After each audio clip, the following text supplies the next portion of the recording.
আসসালামু আলাইকুম দর্শকগণ, দৈনন্দিন রান্নাবান্নায় আবার সবাইকে স্বাগতম। আশা রাখছি সবাই অনেক অনেক ভালো আছেন, সুস্থ আছেন। দর্শকগণ, কাঁচা আমের মৌসুম প্রায় শেষ বললেই চলে। বাজারে কিন্তু এখন পাকা আমের ভরা মৌসুম চলে এসেছে। তারপরও মাঝে মধ্যে একটু কচকচে, একদমই কচকচে যদি কাঁচা আম না পাওয়া যায় তাতে কোনো সমস্যা নেই। এখন যে একটু নরম নরম কাঁচা আমগুলো পাওয়া যায় তা দিয়ে একটি বিশেষ রেসিপি করে দেখাচ্ছি আজকের পর্বে। পরিবারের সদস্যদের একেকজনের একেক রুচি হয়, আর সে কথা মাথায় রেখেই ঘরের মানুষকে কিন্তু সময়োপযোগী উপকরণ দিয়ে সময়োপযোগী আইটেম বানিয়ে দিতে হয়।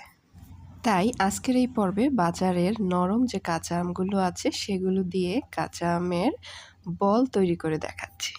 খুবই মুখরোচক এই কাঁচা আমের বল আইটেমটি তৈরি করার জন্য আমি এখানে 5 কেজি আম নিয়েছি। কাঁচা আম দেখতেই পাচ্ছেন, আমগুলো কিছুটা হলুদ হলুদ হয়ে গিয়েছে এবং কিছু কিছু আম ভালোভাবে নরমও হয়ে গিয়েছে। আমি এই ভিডিওটি আগের একটি রেসিপি থেকে শেয়ার করেছি, যেহেতু প্রক্রিয়ায় তাই আর নতুন করে ভিডিও করিনি। এইরকম করে পাতলা পাতলা করে আমগুলোকে আমি স্লাইস করে কেটে নিয়েছি। যথাসম্ভব চেষ্টা করেছি আমের যে বাড়াটা আছে সেটা বাদ দেওয়ার জন্য। এগুলোকে লবণ পানি দিয়ে ভালোভাবে আধা ঘন্টা ভিজিয়ে রেখেছিলাম। এরপরে ছেঁকে নিয়ে আবার ফ্রেশ পানি দিয়ে ভালোভাবে ধুয়ে যখন পানিটা ছেঁকে যাবে তখন এগুলোকে হাঁড়িতে বসিয়ে দিচ্ছি। এতে আমি হাফ চা চামচ পরিমাণ হলুদের গুঁড়ো, হাফ চা চামচ পরিমাণ মরিচের গুঁড়ো আর 1 চা চামচ পরিমাণ লবণ দিয়ে চুলার হিটটা ফুল রেখে ঢাকনা দিয়ে দিচ্ছি 10 থেকে 12 মিনিটের জন্য। তবে অবশ্যই 2-3 মিনিট পর পর একটু করে নেড়েচেড়ে দিতে হবে, না হয় কিন্তু তলায় লেগে যাবে। ফাইনালি এরকম নাড়তে নাড়তে যখন আম থেকে পানিটা শুকিয়ে আসবে, আমের নিজস্ব পানিটা শেষ হয়ে যাবে, আমটা একটা থকথকে ভাব চলে আসবে, আধা গালা হবে, তখন চুলাটা বন্ধ করে দিচ্ছি এবং এগুলোকে চালনির সাহায্যে চেলে নিচ্ছি। আপনারা চাইলে প্লাস্টিকের আরেকটু মোটা যে ফাঁকের চালন আছে সেটা দিয়েও করতে পারেন বা এভাবেও করতে পারেন। তবে এই জিনিসটা যদি গরম গরম করা হয় সেক্ষেত্রে কিন্তু বেশি সহজ হয় এবং খুব তাড়াতাড়ি হয়ে যায়। 5 কেজি আম থেকে যে দেখতেই পাচ্ছেন আমার বেশ খানিকটা এরকম নির্যাস বের হয়েছে। একটা বড় হাঁড়িতে, প্রায় 30 সেন্টিমিটার ব্যাসের হাঁড়িতে দেখতেই পাচ্ছেন এরকম আমার প্রায় 1.5 বিঘত হবে হাতে। এরকম অল্প একটু পরিমাণ বাকি আছে, বলতে গেলে বেশি অর্ধেক পরিমাণই কিন্তু হয়েছে এই আমের নির্যাসটা। এখন আমের এই নির্যাসটাকে একটা তলাভারী ফ্রাই প্যানের মধ্যে দিয়ে দিচ্ছি। এই আইটেমটা যখন তলাভারী ফ্রাই প্যানে করবেন এতেই কিন্তু ভালো হয়, কারণ এতে একটা তেলতেলে ভাব থাকাতে নিচে দিয়ে তেমন একটা লেগে যায় না, আর যত খুশি এই নির্যাসটাকে একদম ড্রাই ড্রাই করা যায়। এতে আমি লবণ দিয়ে দিচ্ছি 1 চা চামচ পরিমাণ, আর আমি এখানে পর্যাপ্ত পরিমাণে চিনি ব্যবহার করেছি। আগেই বলে রাখছি এই আইটেমটা যেহেতু ড্রাই হবে এবং আঠালো আঠালো হবে, তাই এখানে কিন্তু চিনির পরিমাণটা অনেক বেশি লাগবে। আর এই নির্যাসটা যেহেতু ড্রাই করতে হবে এবং পুড়ে যাওয়ার সম্ভাবনা থাকে, তাই আমি এই অংশটাকে 2 ভাগে ভাগ করে নিয়েছি। অর্ধেক পরিমাণ এখন দিচ্ছি, এটা হলে বাকি যে অর্ধেক পরিমাণটা থাকবে সেটা আবার করে নিচ্ছি। আমি দেখতেই পাচ্ছেন বড় ডালের যে চামচগুলো আছে, বাটি চামচগুলো আছে, সেগুলো দিয়ে 5 চামচ পরিমাণ এখানে চিনি দিয়েছি। সাদা চিনিটা অবশ্যই দিতে হবে, লালটা দিলে কিন্তু কালারটা খুব বেশি সুন্দর আসবে না। এখন চুলার হিটটা ফুল দিয়ে চিনিটাকে আগে গালিয়ে নিতে হবে। এরপর যখন চিনিটা গলে গিয়ে এই আমের নির্যাসটা ফুটতে শুরু করবে তখন একটু চুলার আঁচটা কমে দিতে হবে, না হয় কিন্তু চোখে মুখে ফুটে এসে অ্যাক্সিডেন্ট হতে পারে। এখন বড় বড় ঝাল ঝাল যে মরিচগুলো আছে, শুকনো মরিচগুলো এরকম 5 থেকে 6টিকে আমি একটু এভাবে হাত দিয়ে ভেঙে দিচ্ছি এবং এই মরিচগুলোকে আগে আমি একটু টেলে নিয়েছিলাম, এতে করে দানা দানা আর আস্ত আস্ত ভাঙা ভাঙা যে মরিচের নির্যাসটা হবে সেটা দিয়ে দেখতে কিন্তু খুব ভালো লাগবে। নর্মালি আচারে আমরা যে পরিমাণ লবণ দেই, এই আচারে কিন্তু লবণের পরিমাণটা একটু কম লাগবে, কারণ এটা কিন্তু আমরা একদম ড্রাই করে ফেলবো। ড্রাই করে ফেললে কিন্তু লবণটা খুব একটা লাগে না, তাই একটু বুঝে শুনে লবণটা দিতে হবে। আমটাকে খিচিয়ে আনার এই প্রক্রিয়াটা কিন্তু খুব ধৈর্য সহকারে করতে হবে। যখন ভালোভাবে ফুটে আসবে তখন এই যে দেখুন এভাবে বলক উঠবে আর চোখে মুখে ছিটে আসতে পারে, গায়ে ছিটে এসে কিন্তু ঠুসকা পড়ে যেতে পারে। তাই অবশ্যই চুলার হিটটা তখন একটু কমিয়ে দিতে হবে। আর যদি সম্ভব হয় একটা বড় ঢাকনাকে অর্ধেক পরিমাণ ঢাকনা দিয়ে ঢেকে দিতে হবে। তাহলে আর এভাবে ছিটকে ছিটকে আসবে না, আবার বাষ্প উঠে উঠে আমের মধ্যে পড়বে না।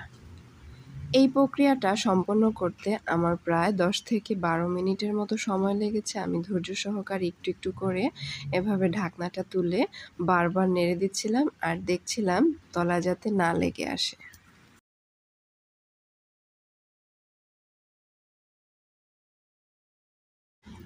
এখন কিন্তু ভারী বর্ষাকাল চলে এসেছে। সারাদিনই বলতে গেলে টাইম নাই, টেবিল নাই, বৃষ্টি হচ্ছে। তাই এই বৃষ্টিতে তো আর আমের আচার সম্ভব না তৈরি করা, তাই না? আর এজন্যই একদম ঘরে বসে চুলায় খুব অল্প সময়ে যাতে আমের আচার তৈরি করা যায় তারই একটি প্রক্রিয়া এটি।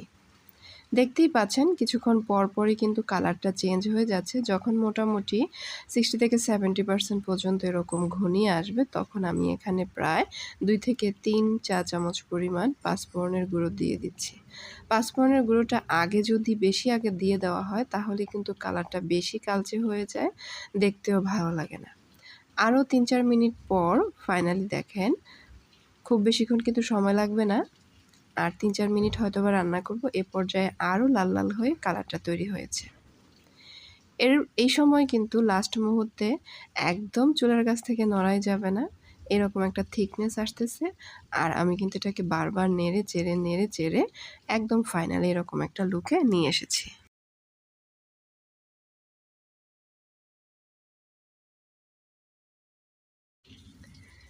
একদিনে যদি ধৈর্যের বাঁধ ভেঙে যায় সেক্ষেত্রে আপনারা এভাবে চুলাটা অফ করে রেখে দিতে পারেন। এতে করে যখন ঠান্ডা হবে তখন অটোমেটিক্যালি আরেকটু এগুলো ড্রাই হয়ে আসবে।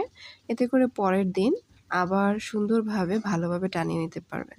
এই যে দেখেন, লাস্টের দিকের একদম শেষ মুহূর্তে যখন এভাবে দেখবেন যে চারপাশ থেকে আপনি ছড়িয়ে ছিটিয়ে দিচ্ছেন, মাঝখানে ছিদ্র করে দিচ্ছেন কিন্তু ছিদ্রটা বন্ধ হয়ে আসতেছে না, তখন বুঝতে হবে মোটামুটি আমাদের কাইটা রেডি হয়ে গিয়েছে। ফাইনালি কাঁচা আমের বল তৈরি করার জন্য যে কাইটা তৈরি করেছিলাম তার থিকনেসটা এরকম এসেছে। এটা কিন্তু গরম অবস্থায়, যখন ঠান্ডা হবে তখন আমরা বলগুলো তৈরি করব এবং তখন থিকনেসটা কিন্তু আরও 10 থেকে 20% পর্যন্ত ঘনীভূত হয়ে আসবে।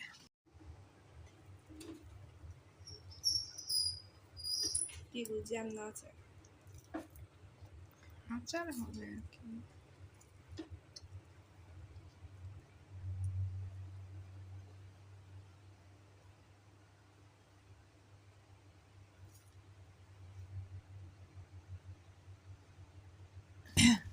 ফাইনালি এখন বল তৈরি করার জন্য একদম রেডি হয়ে গিয়েছে। আমি ঠান্ডা যখন হয়ে গিয়েছে তখন হাতের তালুতে সামান্য একটু ঘি লাগিয়ে নিচ্ছি। আপনারা এখানে সয়াবিন তেল বা সরিষার তেলও দিতে পারেন। তবে ঘিটা যেহেতু একটু স্বাস্থ্যসম্মত সেক্ষেত্রে একটা স্পেশাল ফ্লেভারও আসবে। এরকম 1 থেকে 1.5 চা চামচ পরিমাণ পর্যন্ত একটা কাই নিয়ে নিচ্ছি। এরপর হাতের তালু দিয়ে খুব বেশি চাপ দিতে হবে না, আলতো করে এভাবে যখন একটু ঘুরিয়ে নেব তখন খুব সুন্দর একটা শেপ চলে আসবে। আর সামান্য একটু ঘিয়ের প্রলেপ হাতে দেওয়াতে এর চারপাশের যে লেয়ারটা আছে লেয়ারটা কিন্তু খুব সুন্দরভাবে মসৃণ হবে। এভাবে একে একে সবগুলো আমের কাইটাকে ছোট ছোট ভাবে শেপ দিয়ে দিবেন, একই সাইজ করবেন, তাহলে দেখতে ভালো লাগবে। আর যখন এটা ফ্রিজে রাখবেন তখন কিন্তু আর একটু শক্ত হবে। পাশাপাশি আপনারা যদি এখন রৌদ্র না থাকে 2-4 দিন পর কড়া রৌদ্রে আপনারা একটা বড় ট্রেতে করে দিয়ে আসেন, 1 থেকে 1.5 ঘন্টা রাখেন, তাহলে কিন্তু এটা নিচ থেকে অটোমেটিক্যালি আরও শক্ত হবে, তখন কিন্তু খেতে আরও বেশি টেস্ট হবে। বাসার স্বাভাবিক তাপমাত্রায় এগুলোকে রাখতে পারেন 1 থেকে 1.5 মাসের জন্য। আর যদি ফ্রিজে রাখেন তাহলে সেক্ষেত্রে কিন্তু অনেক সময় ধরেই ভালো থাকবে। তাহলে দর্শকগণ, আমার ভিডিওটি ভালো লেগে থাকলে চ্যানেলটি সাবস্ক্রাইব করবেন, ভিডিওটিতে লাইক কমেন্ট শেয়ার করবেন। পরবর্তী ভিডিও পাওয়ার জন্য নোটিফিকেশন বাটনে ক্লিক করে রাখুন। সেই পর্যন্ত ভালো থাকুন। ধন্যবাদ।